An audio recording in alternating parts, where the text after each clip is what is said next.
Herkese merhaba arkadaşlar. Biliyorsunuz bu aralar meme coinler çok meşhur. Ben de o yüzden meme coinlerle ilgili bir video çekmek istedim. Size anlatacak olduğum meme coinler Binance listeli coinler arkadaşlar. Hani çok fazla heyecan aramaya gerek yok. Bilindik, hacimli, güzel coinlere bakacağız.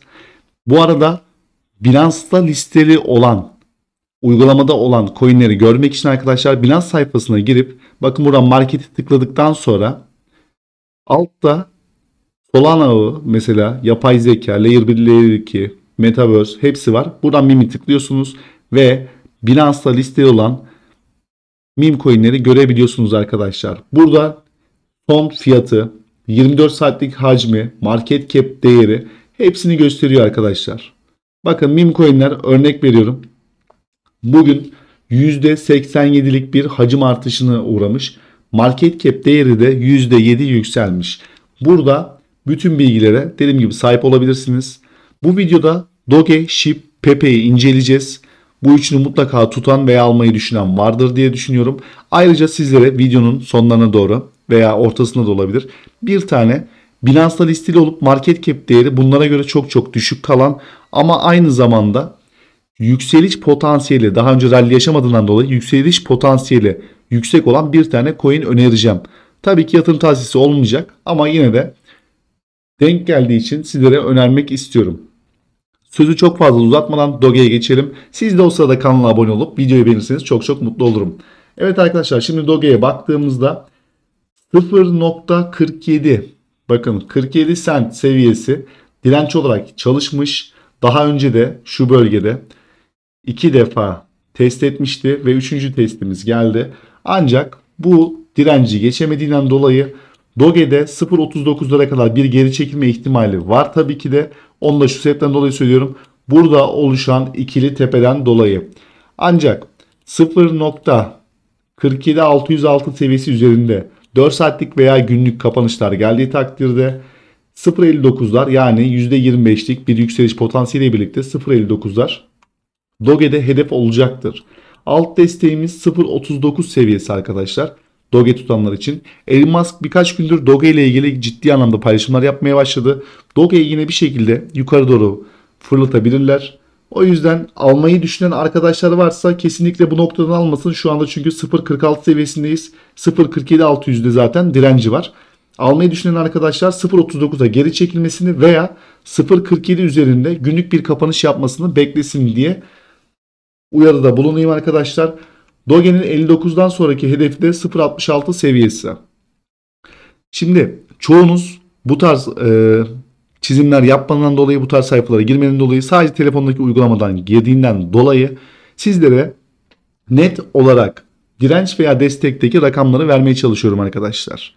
Diğer arkadaşlara çok fazla saygı duyuyorum. Orası ayrı bir konu. Ancak ekranı çok fazla onlar gibi karma karışık yapıp hani kimsenin anlamayacağı şekilde de anlatmaya çalışmıyorum. Yani hiç bu piyasayla bir işi olmayan insanın bile benim videoma girdiğinde bu ekrana baktığında hangi rakamın ne kadar önemli olduğunu, yükselişin hangi rakamdan sonra başlayacağı veya düşüşün hangi rakamdan sonra geleceğini görmesi gerekiyor.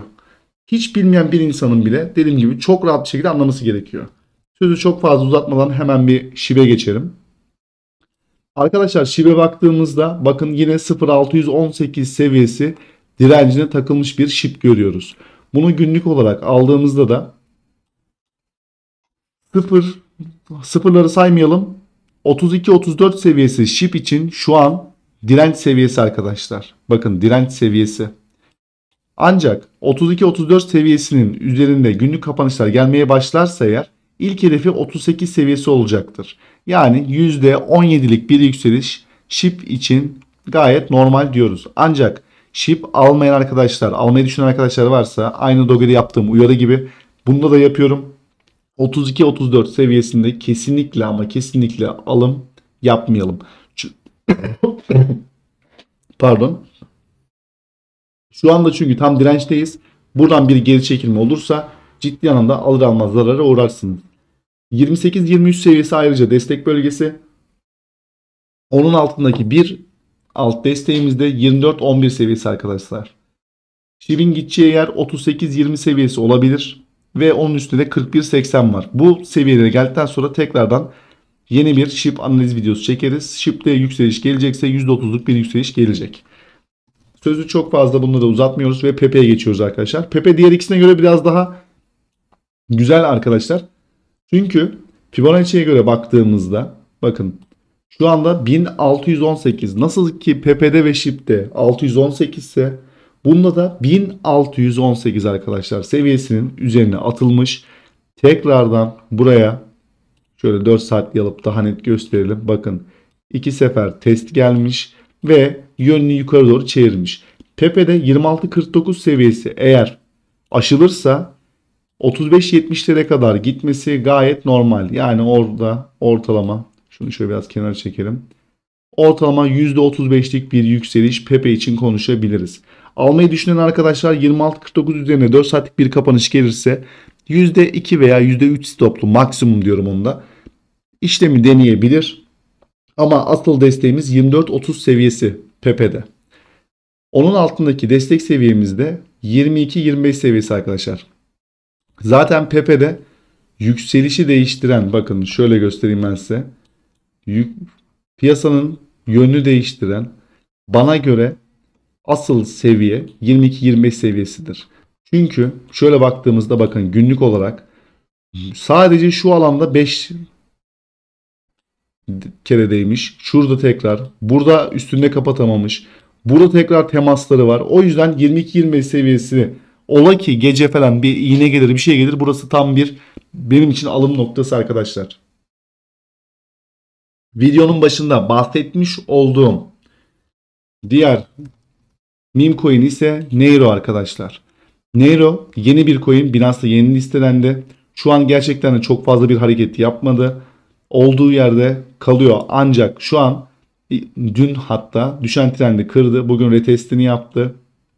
Neiro'nun buradan yükselişinde benim için ilk hedef şurası %56'lık bir yükseliş sergileyebilir. Şöyle baktığımızda bakın sizlere de gösteriyorum. Doge ve SHIB'de olduğu gibi bakın 0.618 seviyesi Neiro için de çok önemli olacaktır. Alım yapmayı düşünen arkadaşlar varsa tam olarak bakın şu rakamda şu an çizdim. Bu rakam destek seviyesi, bu rakamdan alım denenebilir.